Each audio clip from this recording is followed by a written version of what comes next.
Chicken दम बिर्याणी म्हटलं तर सगळ्यांच्याच आवडते, अगदी लहानांपासून मोठ्याल्यांपर्यंत। आज मी तुम्हाला 1 किलो परफेक्ट प्रमाणासहित चिकन दम बिर्याणी सांगणार आहे। सो व्हिडिओ हा स्किप न करता पूर्ण बघा। 4 मोठे कांदे घेतले, ते स्वच्छ धुवून उभे कट करून घेतले, सगळ्या पाकळ्या त्याच्या मोकळ्या केल्या। आले लसणाची पेस्ट फ्रेश बनवली। इथे बासमती तांदूळ इथे 1 किलो प्रमाणामध्ये घेतलाय। तुम्ही हवं तर बिर्याणी तांदूळ घेऊ शकता। तर 1 किलोला 1 किलो असे तांदूळ घेतले। 1 किलो गावठी कोंबडीचं चिकन घेतलं, ते स्वच्छ 4 ते 5 पाण्याने धुतलं। त्यामध्ये 200 ग्रॅम फ्रेश असं मटक्यातलं दही टाकलं। खूप सारे मसाले टाकले, धना पावडर, गोडा मसाला, कांदा लसूण मसाला, लाल तिखट, खडा मसाला, त्याचबरोबर चिकन दम बिर्याणी मसाला, हळद पावडर हाफ टीस्पून, आले लसूण पेस्ट टाकली, हिरव्या मिरच्या 4 ते 5 टाकल्या। तुम्ही हवं तर हिरव्या मिरचीची पेस्टही टाकू शकता। चवीनुसार मीठ टाकलं। त्यानंतर मॅरिनेट करायला इथे 10 ते 15 मिनिटांसाठी आपल्याला साईडला ठेवायचं। त्यानंतर एका भांड्यामध्ये इथे 4 तांबे पाणी घेतलं। पाणी चांगलं गरम झाल्यानंतर त्यामध्ये थोडं तेल टाकायचं, 2 चमचे तेल टाकल्यानंतर खडा मसाला टाकायचा आहे। खडा मसाल्यामध्ये तमालपत्र, चक्रफूल, 4 ते 5 वेलची घेतलेल्या आहे, वेलदोडा घेतलेला आहे, शहाजिरं घेतलेला आहे।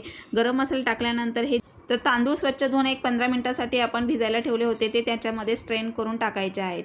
भात आपल्याला 80% शिजवून घ्यायचा आहे, जास्त तांदूळ शिजवायचा नाही आहे। त्यानंतर जे आपण मोकळा केलेला कांदा होतो तो तेलामध्ये असा फ्राय करून घ्यायचा आहे। डीप फ्राय करायचा, ब्राऊन कलरचा होईपर्यंत, अगदी कुरकुरीत होईपर्यंत तो तळून घ्यायचा आहे। तळल्यानंतर आपल्याला पुन्हा इथे 2 कांदे मीडियम साईजचे कट करून घ्यायचे, उभेच कट करायचे आहेत। त्यानंतर 2 टोमॅटो बारीक चिरून घेतले।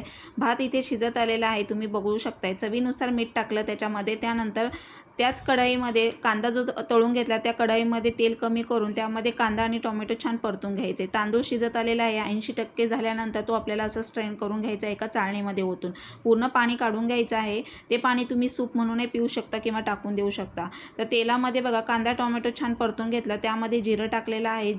कांदा टोमॅटो तेल सुटेपर्यंत परतून झाल्यानंतर बारीक चिरलेली कोथिंबीर टाकायची, पुदिन्याची 7 ते 8 पानं टाकायची, छान परतून घ्यायची आहे। तुम्ही बघताय कांदा टोमॅटो छान परतलं, त्यानंतर मॅरिनेट केलेलं चिकन त्यामध्ये चांगलं आपल्याला मिक्स करून घ्यायचं आहे। यामध्ये आता काही टाकायचं नाही, फक्त थोडं बेताने पाणी टाकायचं आणि झाकणामध्ये पाणी ठेवून अगदी शिजवून घ्यायचं आहे। चिकन चांगलं शिजल्यानंतर थोडंसं ग्रेव्ही करायचं, म्हणजे बिर्याणी खाताना ड्राय लागत नाही आणि अगदी चवीला छान होते।